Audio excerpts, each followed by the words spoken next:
while the guys are getting that C10 for Tim ready to go in the booth, figured I'd get a head start on the Sakati here.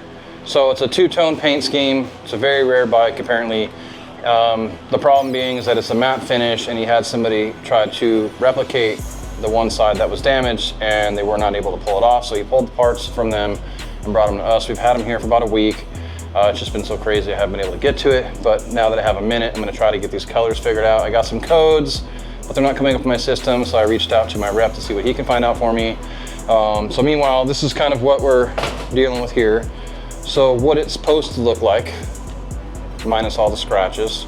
You can see the sheen on it, and what he received from the last guy who tried. So as you can see the difference in the two sheens. This is not correct, this is correct. So we've already checked the sheens on the satin clears that we use, and we're able to pull off something he's gonna be very happy with. Now we just gotta figure out what the colors are. Then once we figure out the colors, we're gonna be eliminating this black stripe here. He doesn't want that, he's gonna go with a red there.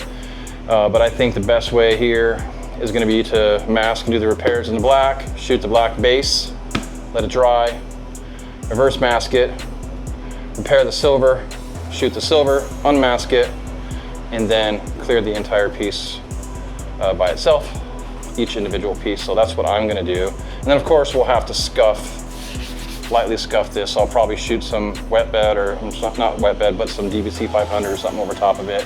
So it locks it down so I can scuff it up before I clear it to make sure we get adhesion.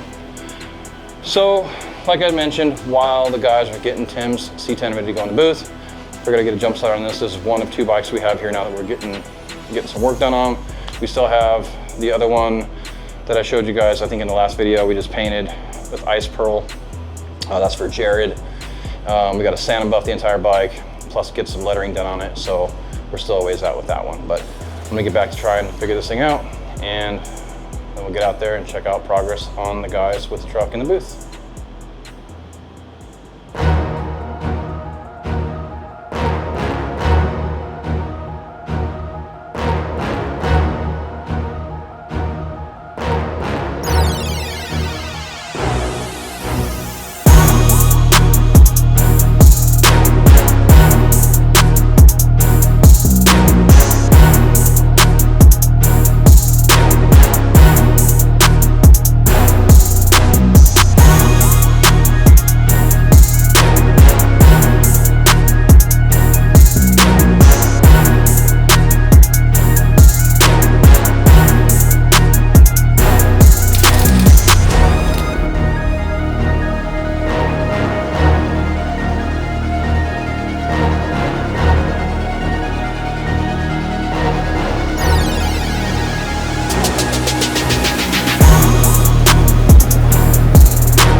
Okay, Tim, the day has come to get the cab painted on your C10. The guys absolutely slayed it here on the mask job. This, like I've mentioned, and I cannot mention enough times, is the most important part in any paint job, making sure everything is precisely masked to perfection, because it will show in the end result. This truck being a satin finish and not a shiny finish is very, very, very difficult to spray, one, but it has to be looked at and treated a little bit different and a little bit more cautious than something that's gonna have gloss paint on it, because there is zero room for errors when it comes to masking. If there's a blowout, if there's overspray on any part of the inside of this truck, it's a repaint. So everything has to be masked perfectly. And from what I can see here, the guys nailed it, absolutely nailed it. Thank you guys for the amazing work you did on this truck from start to finish. Everything on this thing has been executed very, very well as far as I'm concerned. I'm looking forward to getting this thing knocked out for you, Tim. and moving on to the next job. So I'm gonna go get suited up while they get the booth sealed up, get this thing wiped down one more time for the third time, and then I'll come in here and get this thing painted. See you guys soon.